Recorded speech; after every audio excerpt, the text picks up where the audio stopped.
اچھا رانا ثناءاللہ صاحب، اب ایک بڑا اہم سوال ہے.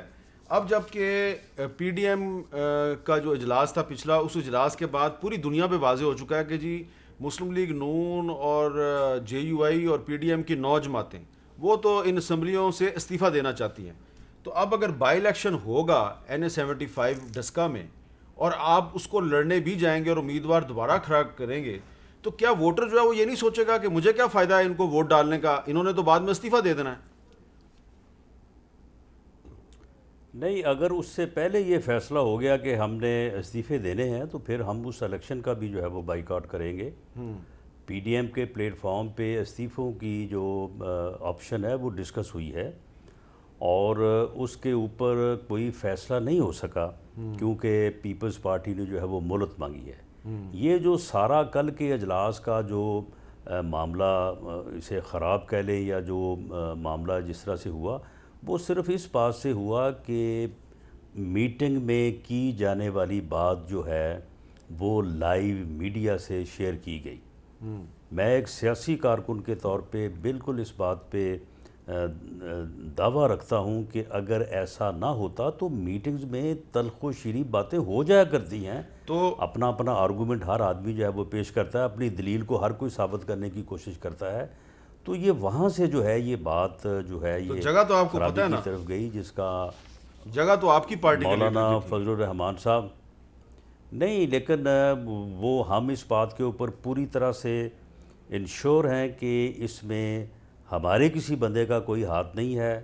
پیپلز پارٹی کو اس بارے میں پوری طرح سے جو ہے وہ جانکاری کرنی چاہیے، اور اگر کسی نے ایسی حرکت کی ہے تو اس نے نہ صرف پیپلز پارٹی کو بلکہ پی ڈی ایم کو جو ہے وہ نقصان پہنچایا ہے. اور پیپلز پارٹی جو ہے اس کے متعلق جو آج رائے قائم کی جا رہی ہے وہ صرف اس وجہ سے ہے، ورنہ میٹنگ کے اندر جو ہے وہ باتیں ہوتی ہیں اور اس کے بعد یہ فیصلہ ہوتا کہ ٹھیک ہے جی ہم نے اپنی سینٹرل ایگزیکٹو کمیٹی کے پاس جانا ہے، تو کسی کو کیا جو ہے وہ اعتراض ہو سکتا تھا. ٹھیک ہے. تو جہاں تک این اے 75 کا الیکشن ہے، دیکھیں میر صاحب، یہ میرے بھائی عثمان ڈار صاحب کو یہ معلوم نہیں ہے، یہ جو ضمنی الیکشن ہوتا ہے یہ تو ہوتا ہی حکومت کا ہے، اور ایک ایسی حکومت جو مرکز میں بھی ہو صوبے میں بھی ہو، تو اس کے لیے تو پھر جوتوں کا ہار ہے کہ وہ ہار جائے وہاں سے اور وہ اپنی شرمندگی مٹانے کے لیے کہہ کہ نہیں جی ہم اتنوں سے نہیں ہارے، ہم اتنوں سے ہارے. اچھا چلیں، میں اب این اے 75 کی بات ہو گئی ہے. شازیہ مری صاحب 2000 سے ہارے ہیں. شازیہ مری صاحب جو رانا صاحب بات کر رہے ہیں کہ پی ڈی ایم کا جو اجلاس تھا اس میں سے جو زرداری صاحب کی خبر ہے کی تقریر کی خبر کا لیک ہونا، اس کی انویسٹیگیشن ہونی چاہیے اور یہ پیپلز پارٹی پتہ کرے کیسے ہوا ہے. آپ اس بات کو وزن دیتی ہیں؟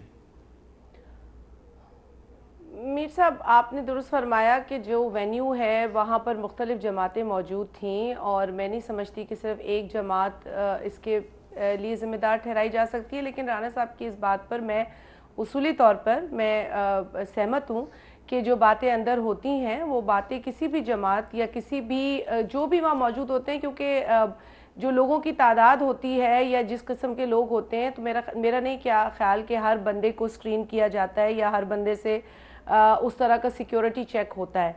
تو یقیناً جو اندر کی گفتگو ہے، پہلے بھی ہمیں یاد ہے کہ کچھ باتیں کالمز میں لکھی گئی تھیں اور آپ ہی کے ادارے سے تعلق رکھنے والے جو کالم نگار ہیں انہوں نے لکھی تھیں اور ہمیں بھی تشویش ہوئی تھی. تو یقیناً یہ بات درست ہے ان کی.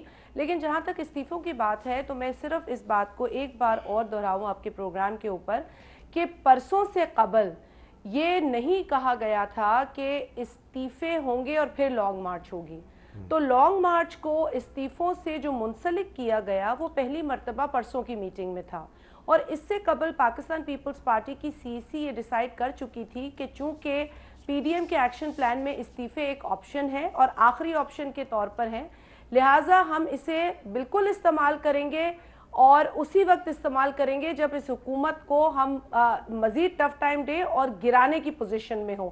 کیونکہ آپ کو پتا ہے کہ پیپلز پارٹی نے پارلیمنٹری ٹولز کے استعمال پر اصرار کیا، اور ہم شکر گزار ہیں پی ڈی ایم کی جماعتوں کے جنہوں نے ہمارے اس مشورے کو سپورٹ کیا.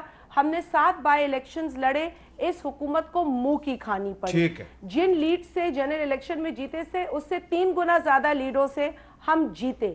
پھر ان کو منہ کی کھانی پڑی. 3 تاریخ کو ان کی بنیادیں ہل گئی اس سلیکٹڈ حکومت کی جب ایک نو کانفیڈنس ان کی حکومت پر آیا یوسف رضا گیلانی صاحب کی کامیابی کی شکل میں، پھر سینٹ میں یہ تل ملائے، انہوں نے 7 ویلڈ ووٹ انویلڈ فراڈولنٹلی قرار دیے. تو کامیابیاں ہمیں پارلیمنٹ میں ہوئی ہیں، اور ہم یہ سمجھتے ہیں کہ اب بحث یہ بھی ہونی چاہیے کہ آگے کا لائمل پارلیمنٹ میں کیا ہوگا، کہاں نو کانفیڈنس ہوگا، کہاں ان کی نیندیں ہم چلے وہ ٹھیک ہے جو آپ کہہ رہی ہیں بنیادیں ہل گئیں، یوسف رضا گیلانی صاحب کی سینیٹر بننے سے بنیادیں ہل گئیں، تو وہ سب جانتے ہیں کہ وہ مسلم لیگ نون کے جو ووٹ تھے اس کے بغیر نہیں ہو سکتی تھی، اور پھر مسلم لیگ نون کی ٹکٹ کا وعدہ کر کے پھر پی ٹی آئی کے ایم این اے سے بھی ووٹ دلوائے گئے گیلانی صاحب کو. تو اس میں آپ یہ مانیں کہ مسلم لیگ نون کے بغیر گیلانی صاحب جو ہیں وہ سینیٹر نہیں بن سکتے تھے. وقفے کے بعد دوبارہ ملتے ہیں.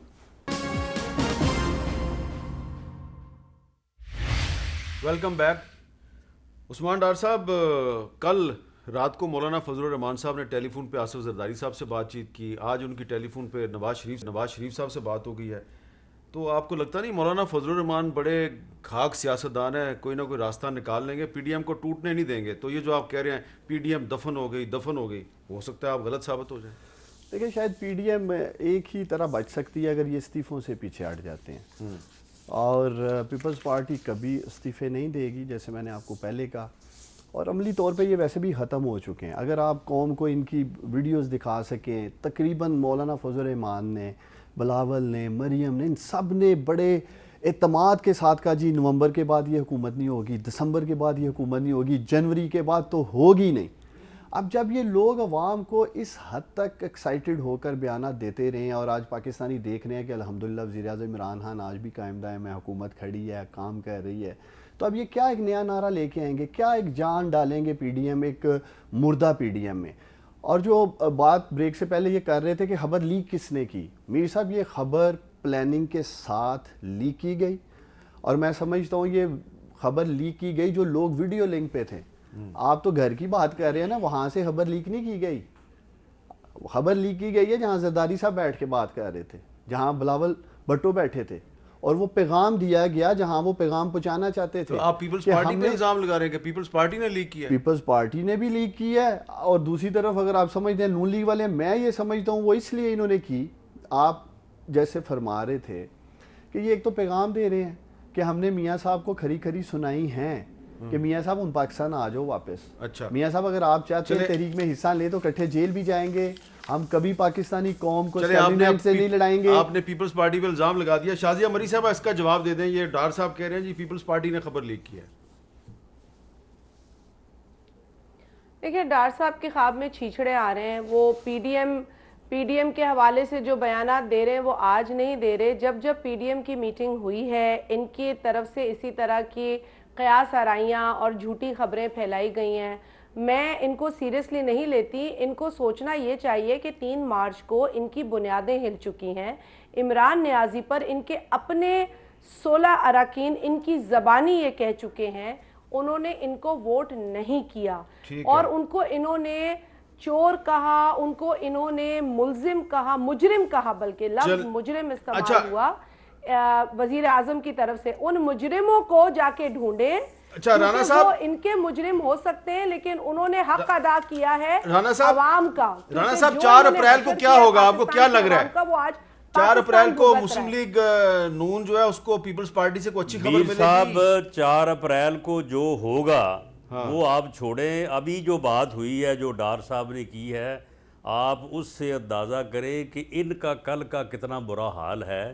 یہ جو کہہ رہے ہیں کہ جی وہ پیپلز پارٹی پیغام کسی جگہ دینا چاہتی تھی، ان کو یہ خطرہ ہے کہ انہیں کہیں طلاق نہ ہو جائے اور یہ بے گھر نہ ہو جائے. رانا صاحب طلاق تانو ہو گئی ہے پی ڈی ایم سے. اصل ان کو جو ہے وہ کل کا جو ہے فکر پڑا ہوا ہے کہ کہیں ہمارا نہ جو ہے وہ کام تمام ہو جائے. اجازت دیجئے، طلاق جو ہے بہت طلاق کا لفظ استعمال نہ کیا کیجئے. اللہ حافظ.